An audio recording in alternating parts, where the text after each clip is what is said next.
Hello, everyone. Justin Crumley here with the Cujo Productions channel, back with another video about the New England Patriots because I don't talk about the Patriots enough anymore. I was just thinking that the other night. I was thinking there's not enough New England Patriots content on my channel, so there needs to be more.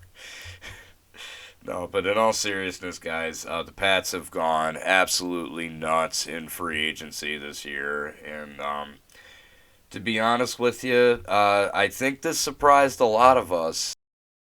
Before I begin, I just want to give a huge shout out to my buddy Daniel DeRay.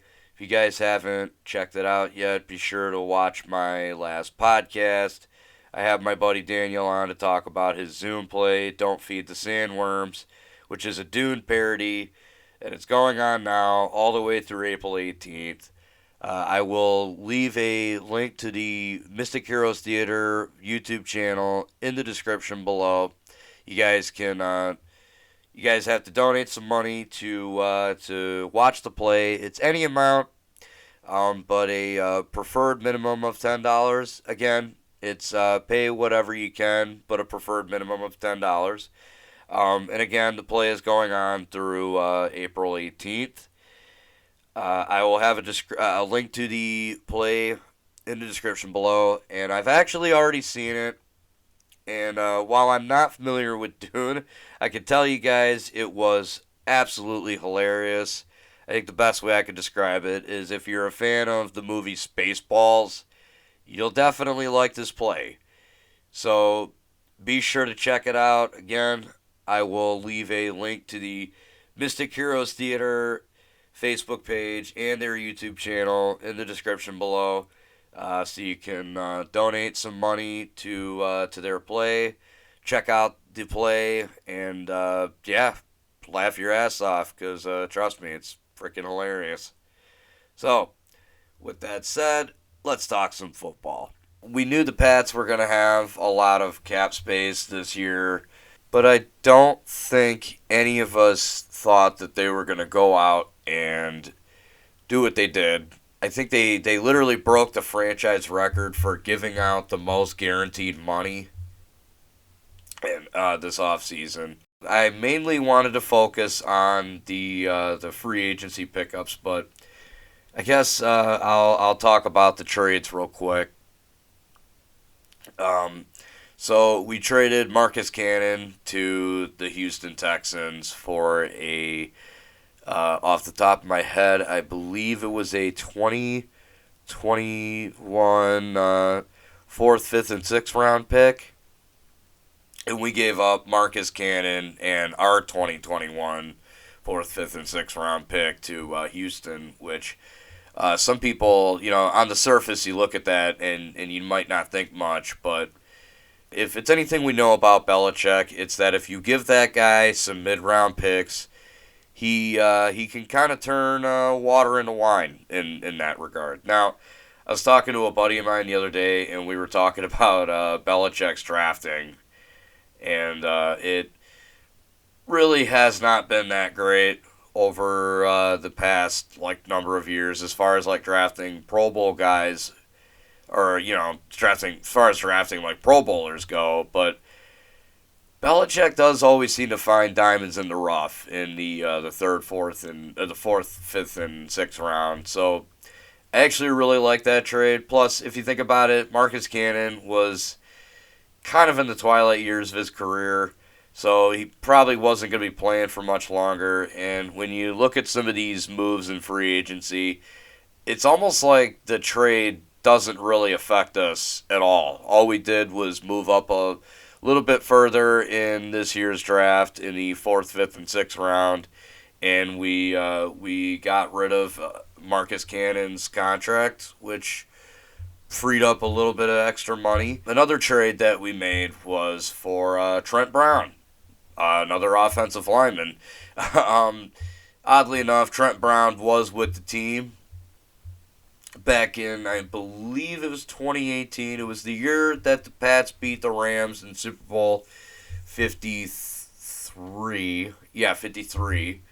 I don't really need to say much. Trent Brown is a was a great offensive lineman for us, and I have absolutely no doubt that he's going to work out this time. Now, I don't remember off the top of my head what the terms of the deal were, so feel free to tell me in the comment section about that one below. But yeah, I just kind of wanted to briefly talk about the trades.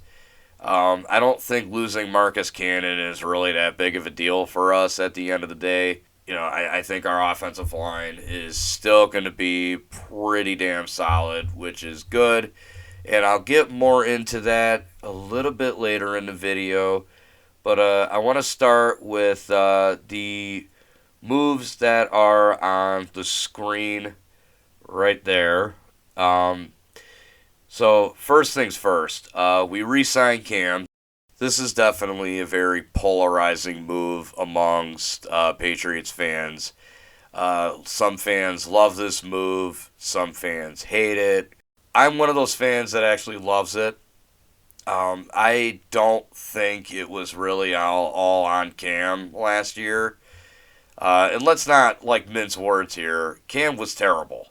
He really was. He wasn't a good quarterback last year. He didn't have the greatest numbers, but I think there's a lot more to it than just, oh, Cam sucks. I don't think it's that simple. I think a lot of it came down to our offense being kind of a mess, not having a lot of receivers or really any tight ends to throw to didn't help. Although I did say that Cam was not very good last year, he did have good rushing numbers. He posted some pretty damn good running numbers. And if I'm not mistaken, he broke Steve Grogan's record for Steve Grogan's New England Patriots franchise record for most rushing touchdowns in a season by a quarterback. Tight end, Jonnu Smith, the tight end from Tennessee. They signed him to a 4-year, $50 million deal. Now, anyone who knows anything about Belichick would know that he was a huge fan of Jonnu Smith. In their playoff game against Tennessee, he constantly threw praise about Jonnu Smith and how great of a player he was. The point is Belichick is very big on Jonnu Smith, and that's great news to me. I love it. So I'm all in. And to be honest, guys, Jonnu Smith was one of those guys I wanted the Pats to sign because we really do need another tight end. Unfortunately, Dalton Keene and Devin Asiasi, I don't know what it is. They just, maybe they just need another year to kind of play behind a couple of better tight ends to maybe get used to the system a little bit better. I don't know, but either way, it just, they didn't do much. It's a 4-year deal, so it's not just a 1-year rental or anything. This is a move for the future, and could not be happier with that one. Up next is linebacker Matthew Judon. Contract is for 4 years, $56 million. Now, I don't know a whole lot about Matthew Judon other than the fact that he played for the Ravens and he was a stud linebacker. I've also heard he's pretty good with run stopping. We've seen what Belichick can do with linebackers. He likes to run a 3-4, so more linebackers, the better. And, Matthew Judon will probably work. Up next is wide receiver Nelson Agholor. The contract is for 2 years at $26 million. This one is a bit of a wild card. Nelson Agholor is, this one all comes down to, what version of Nelson Agholor we're going to get. Now, if we get the one from Philly, this contract is not going to look that great. Even though it is only 2 years, it's not a long-term deal. And, roughly $13 million a year, it's estimated, is not all that bad. But, it's not a terrible contract overall for what is ultimately going to be a guy that is probably going to be I don't know, like Wes Welker or Philip Dorsett, or maybe a better comparison to Wes Welker would be like Dante Stallworth. Does anybody remember him? Like maybe more of a supporting cast kind of receiver. And I think Nelson Aguilar can flourish in that kind of role. So, yeah, this ain't a bad contract overall. The next one is safety Jalen Mills. This one was for 4 years at 24 mil. I have heard a lot of great things about Jalen Mills. I've heard he's very flexible. He can play corner. He can play safety. And considering Patrick Chung has called it a career, he retired.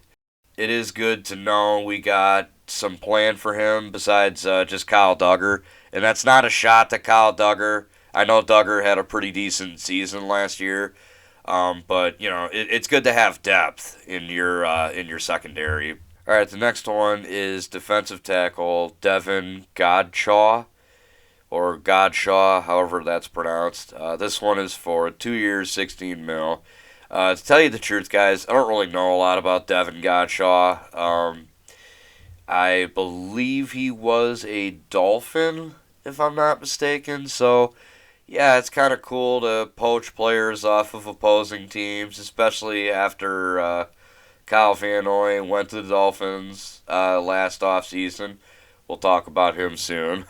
And I believe Adam Butler also went to the Dolphins this offseason. So, you know, yeah, we took one. The contract is not that long. It's a 2 year deal. We're not committed to him for very long. This isn't bad. Up next is defensive tackle Henry Anderson. This one is for 2 years, 7 mil, and can earn up to 11 with incentives. Now, this one kind of intrigues me. That kind of tells me that Belichick might see something in this guy. So who knows? Maybe this Henry Anderson guy will become a big name. I don't know. We'll see.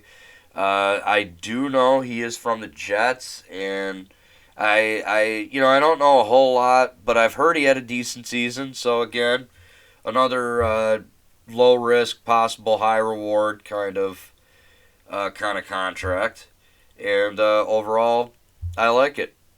Up next, we have wide receiver Kendrick Bourne from San Francisco. Pats have signed him to a 3 year, $22.5 million contract. Now, another interesting story about this, I believe this is another player that Belichick is very big on. This one is another really interesting move for me. I don't know too much about Kendrick Bourne. I do know this, though. I really like this contract. Again, 3 years, 22.5 mil. It's not a huge commitment. And it is ultimately just a supporting cast kind of thing. And who knows, maybe Kendrick Bourne will flourish in that role and he might become something special. Tight end Hunter Henry from the Los Angeles Chargers. The contract is for 3 years at $37.5 million. Now, Hunter Henry was one of the guys I was actually hoping that the Patriots would sign, besides Jonnu Smith.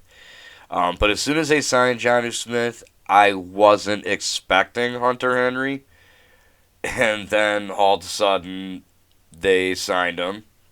So, Hunter Henry and Jonnu Smith, like I said, probably two of the best tight ends playing the game right now.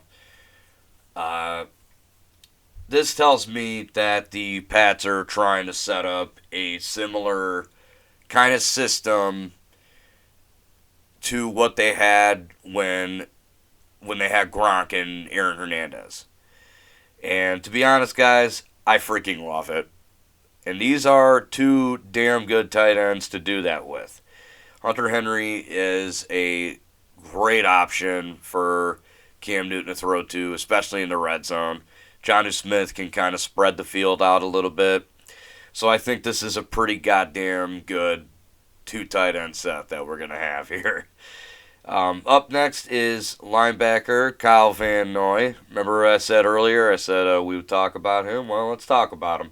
He went to the Dolphins last year, and They signed him to a pretty heavy contract. Now, I don't remember off the top of my head what that contract was, but it is incredibly good to have him back. And the contract that he has is for 2 years at 13.2 mil. It's an incredibly team friendly deal. Kyle Van Noy was a guy that came to the Patriots from Detroit. Didn't have a lot of expectations. You know, it was just one of those kind of low key moves. It was a little, you know, it was like, oh yeah, they got that guy from the Lions who isn't all that great. Then he goes to New England and becomes a superstar. He was a huge part of why we beat the Rams in Super Bowl 53, and I am pretty damn happy to have him back. Up next, we have center Ted Karras. This one's just a cheap 1 year, $4 million deal, and this, this one yet again makes the trade with the Texans to get rid of Marcus Cannon look a bit better. Um, although based on David Andrews also signing back, I would say Ted Karras is mostly just a depth signing. Can never have too many centers. Our offensive line is going to be damn good, and Ted Karras, David Andrews, both very good offensive linemen. Now, Ted Karras' deal, as I mentioned, is for 1 year, $4 million, and then there's David Andrews, 4 years, $19 million. Incredibly team friendly there. Like I said, both guys very good centers. David Andrews especially, and glad to have both guys back for sure. definitely, definitely great to see them.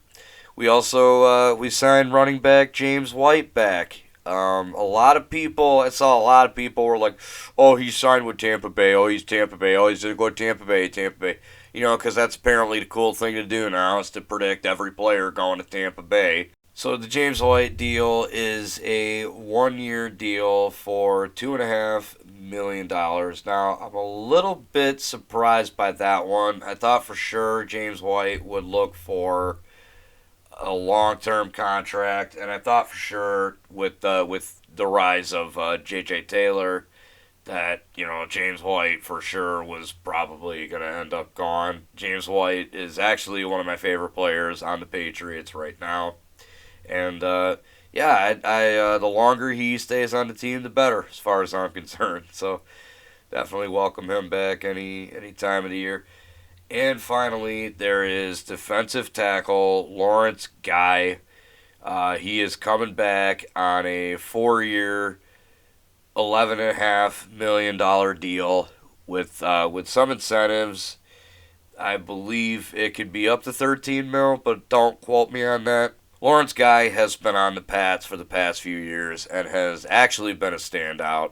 So to have him back and to have him back for not just 1 or 2 more years, but for the foreseeable future is really good to see.